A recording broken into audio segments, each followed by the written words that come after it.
Cody Rhodes and KO was seen arriving to Friday Night Smackdown ahead of their face-to-face. I am your host, Unknown Emperor, and this is the Go Home Show for this Saturday's, or today, depending on when you're watching this, pay-per-view, August 31st, WWE's Bash in Berlin. And first, I want to go ahead and get it set. We are going to be live streaming the event, so like, share, and subscribe while you're here, and tune in to see the Bash in Berlin live stream. But we're not going to focus on that right now. We are going to focus on this review for this Friday Night SmackDown. We are going to get into it. LA Knight, the megastar, got the nod to open up Friday Night SmackDown. So he came to the middle of the ring and he cut the opening promo. And I want to let you know that he had a shirt on that says, "I lack people skills." But the way that he was holding that title over his shirt, my brain immediately put together black people skills. Could have just been me. It could have just been me, but I could have sworn his shirt was saying black people skills. I thought this was going to be the greatest shirt ever because it's LA Knight. So, I mean, I knew it was going to be endearing. And shit, I wouldn't have been tripping on it. But it said, "I lack people skills." And he came out, he said it's been 27 years since WWE has held a major event in Germany. And with him having his first title defense last week in the United States, it's only right for him to have a title defense here in the capital of Germany. So he issued out his open challenge for anybody to step up. And much to my surprise, but, you know, it makes sense in the grander scheme of it, he was confronted by Ludwig Kaiser, who got a thunderous response because he is the hometown hero. He went down to the ring. He said, "LA Knight, you want to fight the best around the world, but you are looking at the man who is the best on German soil, and that I'm going to take that title from you and make it the European Championship." And LA Knight told him no, that he wasn't, that you're not going to beat me. And this led into their one-on-one bout. This match between LA Knight and Ludwig Kaiser was just a reminder that given the opportunity, Ludwig Kaiser can most definitely fly in the ring, and he showed it here. He started off the match, he was on fire. He landed a back suplex on the apron, and he even hit that nice little drop kick against the steel steps that he normally do. So he was grabbing all the momentum to start it off. LA Knight had the chance to get the momentum when he dribbled Ludwig off the announcer's table, and he hit his nice little LA Knight elbow off the second rope, which only got a near fall. So he was running pretty smooth. He was gathering up all the momentum, but one Kaiser roll later that halted all the momentum that LA Knight thought that he had. Up Ludwig made a mistake. He was giving in to the crowd a little bit. He was reining in, eating up all the cheers that he was getting. So he made LA Knight have enough time to get his health back. LA Knight hit a side effect. Then he hit the BFT. 1, 2, 3. LA Knight retains that championship. And it was a nice match for what it was. Ludwig showed that he can be a singles competitor. LA Knight had a successful title defense. You can't necessarily be mad at it. These two put on a show. But my opinion coming from this match is sooner or later, LA Knight is going to have a nice little rivalry. I think they're holding off the rivalry until Andrade and Hayes gets done doing what they're doing. But I'm okay with LA Knight, doing these open challenges every week until he kind of gets something that he can sink his teeth into. And Ludwig Kaiser is just a great wrestler. He nice. A quick trailer for the heavyweight title match that we are getting at Bash in Berlin between Gunther, the Ring General, versus Randy Orton. And like I said, quick little trailer. It showed everything as far as what led up to where we are now. And I'm very intrigued with this match because as much as I'm about 95% sure that Gunther is going to walk out of Berlin with that championship, that 5% that is just nagging at me that it's Randy Orton, they can easily give him the title and it makes sense. So I'm looking forward to this match. We then got quick tag team action with Apollo Crews and Baron Corbin taking on Los Garza, the team of Angel Garza and Humberto, or Berto for short. And this was just last week, they were making fun of Legado del Fantasma for losing. This week, they have the blow off to what they had last week. And this match was, like I said, just a quick little tag team match. Baron Corbin and Apollo Crews had all the momentum starting off. They were hitting, Crews was hitting his stalling suplex. Baron Corbin was going wild. They did like a little slingshot. He did a springboard kind of flip off the ropes and hit a double clothesline. And then they ended this barrage with that nice little signature where they toss each other over the ropes onto their opponents. This time it was Baron Corbin tossing Crews onto Los Garza. These two was running high, but all the momentum in the world that these two had could not stop the numbers game. They was running wild. Electra Lopez got on the ring apron, which distracted the referee. This let Santos Escobar get the jump on Baron Corbin. He pushed him into the steel steps. Apollo Crews was in the ring, so he got distracted by what was happening. They knocked him down. They hit him with their finisher. I think they're calling it the MYT. It's like the little jump pop up kick to the face. 1, 2, 3. Legado del Fantasma or Los Gazos take the win, and they get the last laugh because right now Corbin and Crews are 0-3. 0-3. They have not won since teaming up. So they were laughing at Legado for losing last week, and they lost this week. So they need to do something. They need to put a little injection of energy into this tag division because this ain't it. Same with Legado. I don't care if they got the win. These teams ain't it. Solo Sikoa was then back in that dark room flanked by the Bloodline, and he let us know that there is going to be an 8-man tag match next week with the Street Profits and DIY taking on the Bloodline. He didn't ran down everyone that he took out. He took out Jimmy Uso. He took out Paul Heyman. He took out the OTC Roman Reigns. And if he did that to his family, the extents and lengths of violence that he is willing to inflict upon DIY and Street Profits knows no bounds. Because if he can do that to family, he'll do that to any random. Then he put on notice KO and Cody Rhodes because he says it doesn't matter who wins that match. As soon as it's done, I want your head. No Diddy. I want it.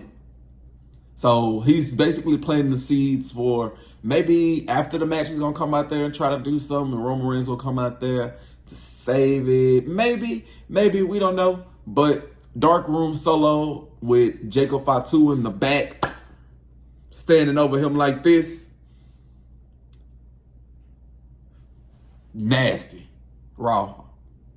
I'm ready for OTC to come back though.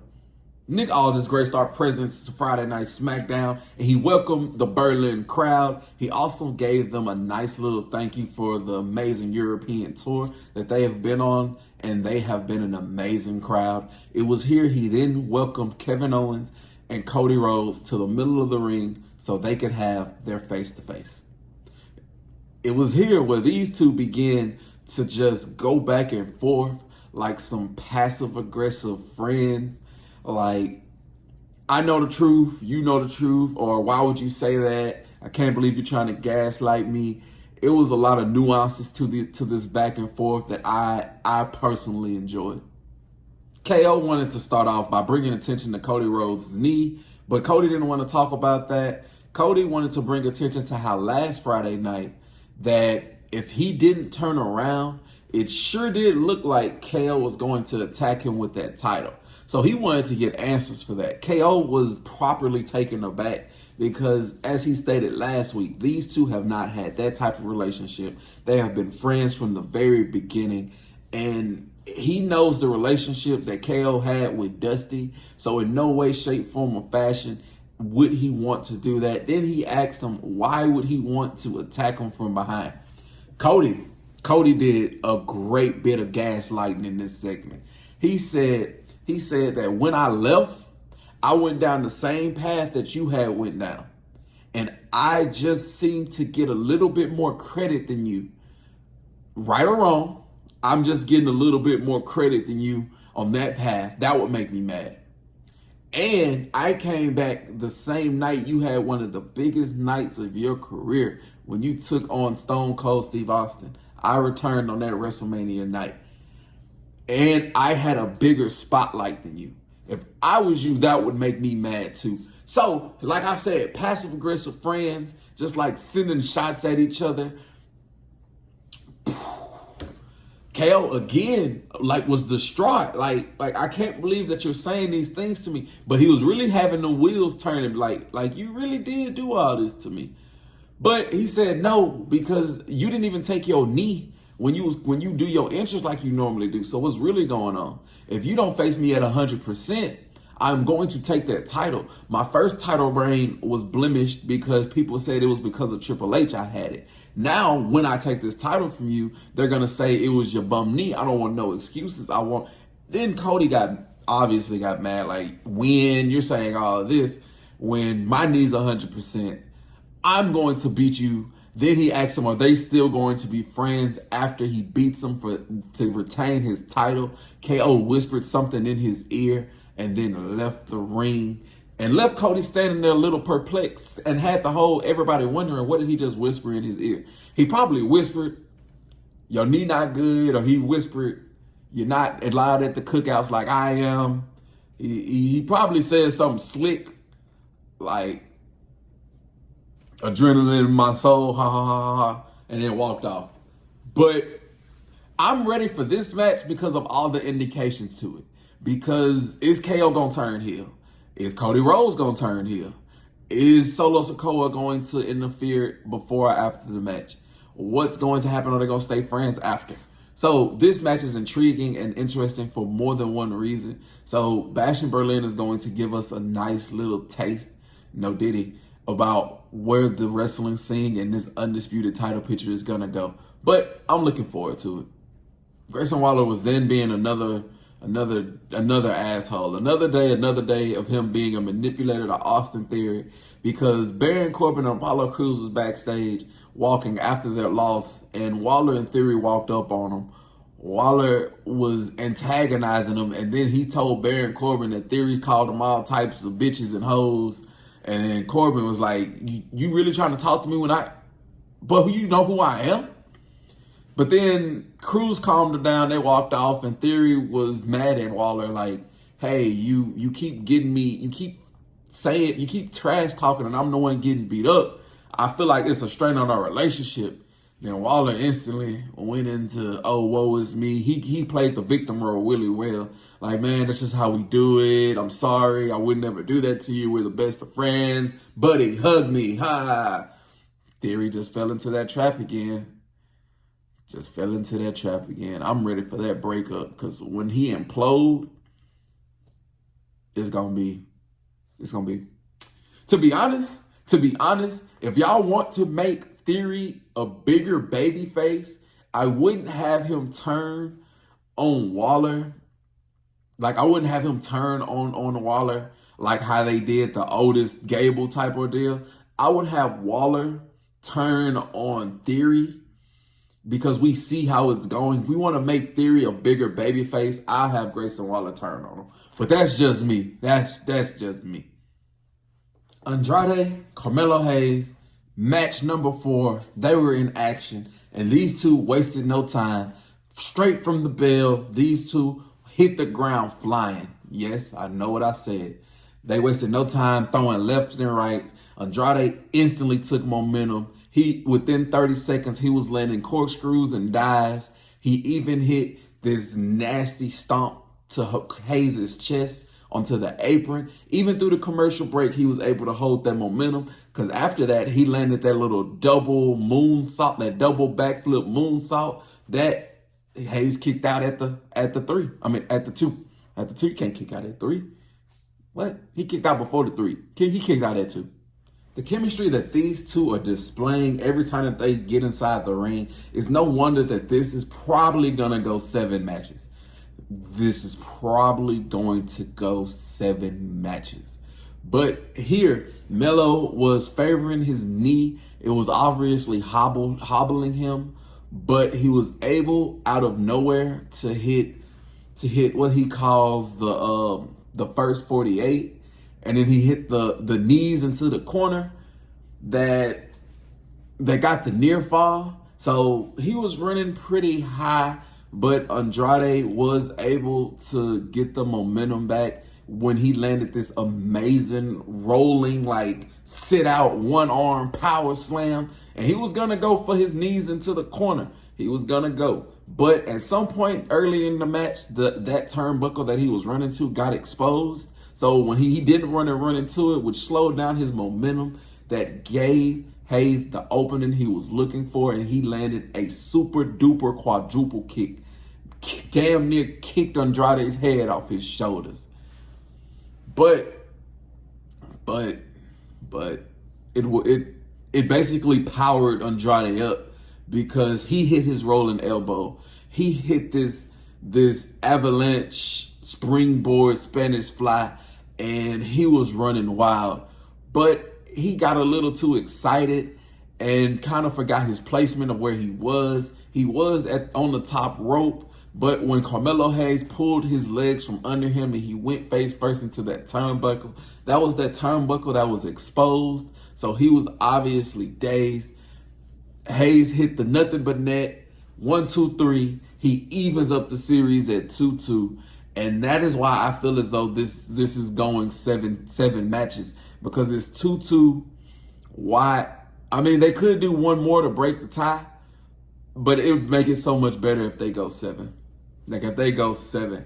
Because like I said, these two are two great wrestlers. The chemistry, they are getting better with every match. Now, I'm not comparing every match to each other. I'm going to look at them independently. I don't want to say this match was better than the first match or this wasn't as good as the second match, this, that, and the third, because it's going to take away. When you try to compare in some situations, that can kind of take away from the beauty in looking at it as it is, because you're trying to compare it to what it didn't do or what it did better to something else than just enjoying it for what it is in the moment. And that's what I'm doing with these wrestling matches between Hayes and Andrade. I'm enjoying them for what they are, and every time that they are in the ring, I'm going to sit down and watch every second of their bout, because it is a masterpiece that they are putting on in the middle of that ring. Main event time. And it is Michin getting her title shot against Nia Jax in a street fight. And I want a sidebar. We're going to try to have one of these sidebars every wrestling review show. Michin is an underrated talent. She does so much, and they could use her so much more. I think if she was given the chance to shine, being the amazing, beautiful, graceful wrestler that she is, the character that she can put on, I feel like she can do more in the WWE. I digress. But they gave them about 10-15 minutes to showcase what they can do. And this match was brutal from the bell. It was hard hitting. Whenever Michin came out, she came out with a shopping cart full of goodies. She had kendo sticks, she had trash cans, and she let Nia feel every bit of what she had in that cart.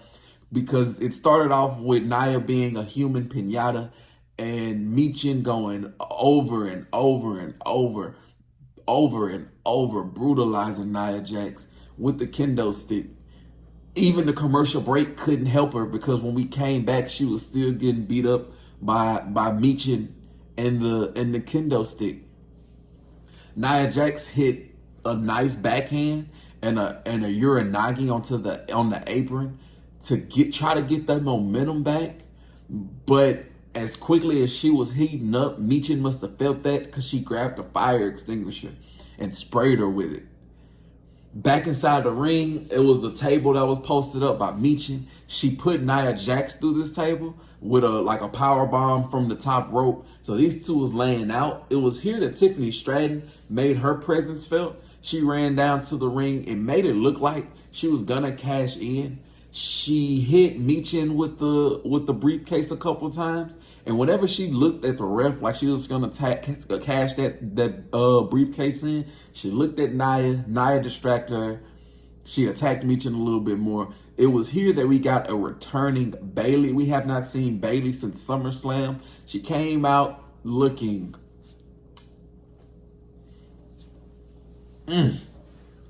She came out amazing, firing. She ran Tiffany Stratton off, which left Michin and Nia in the ring. This gave Nia enough chance to build her health back, for her to get all her momentum, get all her energy. She hit a Samoan drop through a table that was posted up in the corner. She had Michin in a trash can. She then landed the Annihilator on top of Michin. 1, 2, 3. Nia Jax retains the women's championship. And the story with the weird best friendship that Tiffany Stratton and Nia Jax had continues, which is going to be great for the time being. But we are going to have to give her a real threat sooner or later. This show was nice from start to finish. It kind of breezed by. I enjoyed everything that was a part of it, even the little segments in between. I don't normally enjoy everything a part of it. It's something in there that normally kind of turns me off to it. But this SmackDown was well put together. It was a nice go-home show for Bash in Berlin. And it kind of put us in the mindset of what we're going to be looking forward to. Again, Empire. Before, or you can join when Bash in Berlin start at 12 o'clock Central. The Empire is going to be live streaming the event. So if you have Peacock, if you just want to talk wrestling, anybody is welcome. I'm going to be live streaming and we're going to be talking wrestling. So stop by, tell me something, let me know, give me your predictions. But let me know what you thought about this week's SmackDown. Don't forget to like, share, and subscribe while you're here. Check out any other videos that you might find enjoyable. I appreciate you for stopping by. Everybody that's tuning in, even if you didn't tune in, you have a blessed one.